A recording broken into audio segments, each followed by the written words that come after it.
Сәлем достар, бүгін сіздермен үй жағдайында сыр дайындаймыз.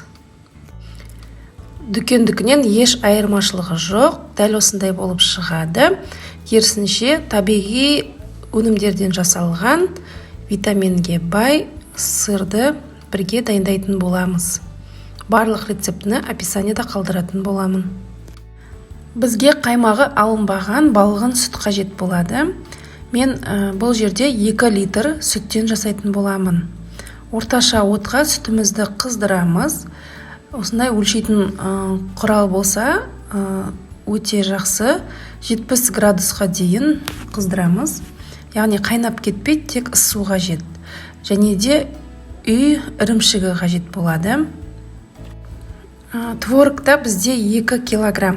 Яғни сүт қандай мөлшерде болса, творогта, яғни ірімшікте дәл сондай мөлшерде саламыз. Ысыған сүттің үстіне творогымызды саламыз. Жақсылап барлығын араластырамыз. Сүт пен ірімшігімізді жақсылап араластырамыз. Және де осылай сары суы бөлінеді. Сары суы бөлінгеннен кейін ірімшігімізді сүзіп аламыз. Арнайы ыдыс және осылай сито болсын, марля болсын дайындап қойып, ірімшігімізді сүзіп аламыз. Ал сары суды төкпей нан илеуге пайдалануға болады. Ірімшікті суы сорыққанша 1-2 сағатқа осылай қоямыз. Яғни барлық суы сорығып дайын болу қажет. Неке барлық суы сорықты, ірімшік дайын болды. Енді сыр жасауға кірісеміз. Бізге ол үшін ас содасы, тұз, жұмыртқа және де сары май қажет болады.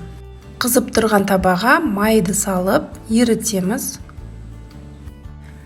Майды таңдаған кезде сапалы, дәмі жақсы майды таңдаймыз.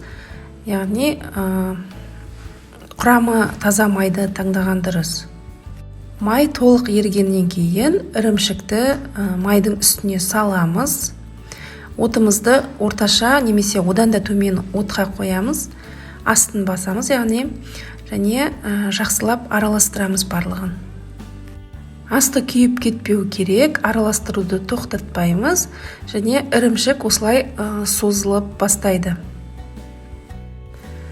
Осылай созылып бастаған кезде үстіне ас содасын саламыз. Және де араластыруды тоқтатпаймыз, әрі қарай араластырамыз.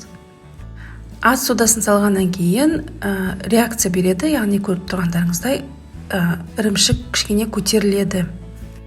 Араластыруды тоқтатпаймыз. Осы кезде үстіне тұзды және жұмыртқаны араластырып құямыз. Және бұл жерде тез-тез қимылдау қажет, яғни араластыра береміз. Тоқтатпай араластырамыз, немесе жеңілдету үшін жұмысымызды блендердің көмегімен де араластыруға болады.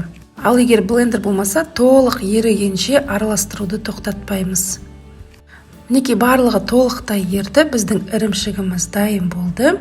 Енді оттан алып ыдысқа құямыз. Алдын ала ыдысымызды дайындап, оған май жағып аламыз. Менде тапервардың ыдысы, яғни ыстыққа ешқандай реакция бермейтін. Осылай сапасы жақсы ыдысты пайдаланған дұрыс. Ірімшігімізді құямыз, тегістеп, қалаған формамызға өзіміз құямыз. Және де суығанша бөлме температурасында кейін холодильникке саламыз.